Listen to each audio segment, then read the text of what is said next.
یہ مسجد منارتین کے پاس یہ پرانا مکان ہے جہاں پر واقعہ کربلا کے بعد حضرت فاطمہ بنت حسین رضی اللہ تعالی عنہا اس جگہ پر رہائش پذیر ہوئی تھی۔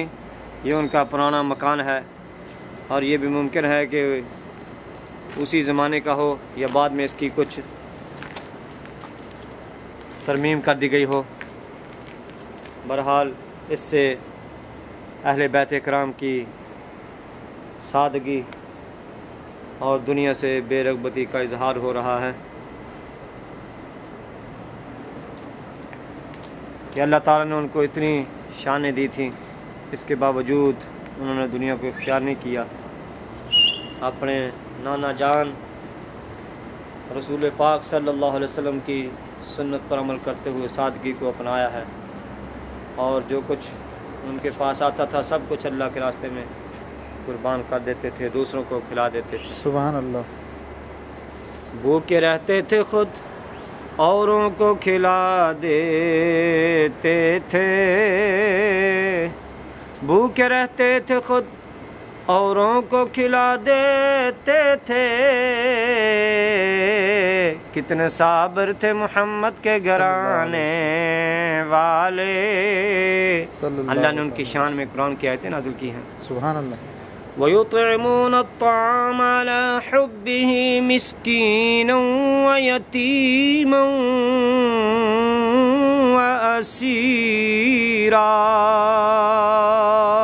سبحان اللہ۔ وہ اللہ کی محبت میں مسکینوں کو، یتیموں کو اور قیدیوں کو کھلاتے ہیں اور کہتے ہیں انما نطعمکم لوجہ اللہ لا نرید منکم جزاء ولا شکورا، کہ ہم تمہیں اللہ کے لیے کھلاتے ہیں اور ہم تم سے اس کی جزا اور شکر طلب نہیں کرتے۔ یہ کنواں ہے جہاں سے اہل بیت کرام پانی لیا کرتے تھے،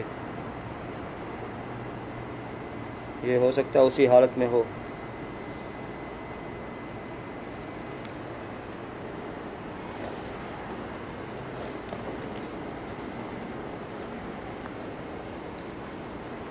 باغ جنت کے ہیں بہر مدح خانے اہل بیت، تم کو مجدہ نار کا اے دشمنان اہل بیت۔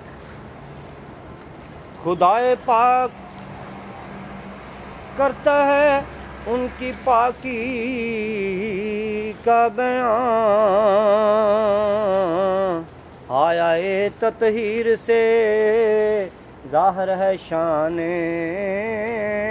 اہل بیت۔ بے اجازت جن کے گھر جبریل بھی آتے نہیں، بے اجازت جن کے گھر جبریل بھی آتے نہیں،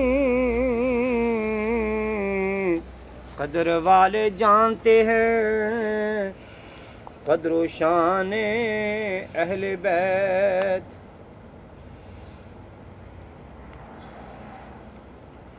گستاخ اور بے ادب فرقے کو سنا دو اے حسن،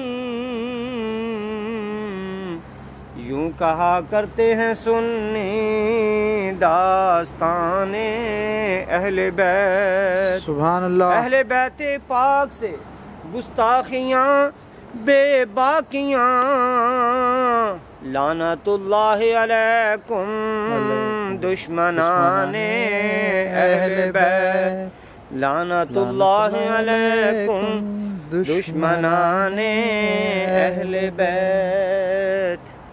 تیری نسل پاک میں ہے بچہ بچہ نور کا، تو ہے عین نور تیرا سب گھرانہ نور کا۔ ہم اہل سنت والجماعت صرف 12 اماموں کو نہیں کہ صرف حضور کی اولاد میں سے صرف 12 ہی پاک ہوئے یا 5 تن پاک نہیں، ہمارا تو عقیدہ یہ ہے کہ حضور صلی اللہ علیہ وسلم کی ساری نسل پاک ہے، سبحان اللہ۔ اور حضور کے آل کا ہر بچہ ہمارا امام ہے۔ سبحان اللہ۔ اور یہ کیا حضور صلی اللہ علیہ وسلم نے اپنے صحابہ کو پاک کیا، اپنے اہل بیت کرام کو پاک کیا بلکہ اپنی تمام امت کو حضور کی تو صفت ہی قرآن میں یہ ہے کہ وہ پاک کرنے والے ہیں، ظاہر و سبحان باطن کو چمکا دیتے ہیں۔ سبحان اللہ۔ چمک تجھ سے پاتے ہیں سب پانے والے، میرا دل بھی چمکا دے چمکانے والے۔ یہ پرانا کنواں جس سے اہل بیت کرام پانی لیتے ہوں گے، ان کے مقدر اور ان کی شان پر قربان جائیں۔ کتنی سادگی تھی، ان کو دیکھ کر اللہ کی یاد آتی ہے، انسان کے دل میں خوف خدا پیدا ہوتا ہے سبحان کہ یہ دونوں جہاں کے بادشاہ تھے، پھر بھی انہوں نے کس سادگی میں زندگی بسر کی۔ اللہ تعالیٰ اہل بیت کرام سے محبت اور ان کے طریقے کو اپنانے کی توفیق عطا فرمائے، آمین بجاہ نبی۔ اور ہمارا خاتمہ اہل بیت کرام کی محبت میں ہو۔ آمین۔ شیخ سعدی رحمۃ اللہ علیہ فرماتے ہیں، خدایا بحق بنی فاطمہ کہ برقول ایمان کنی خاتمہ، الہی میں تمہیں آل رسول کا واسطہ دیتا ہوں، ہمارا خاتمہ ایمان پر کر دینا۔ آمین بجاہ نبی۔ گردا و تمرد کنی ور قبول، منو دست و دامان آل رسول، الہی تو میری دعا قبول کر لے یا رد کر لے، میں آل رسول کا دامن کبھی نہیں چھوڑوں گا۔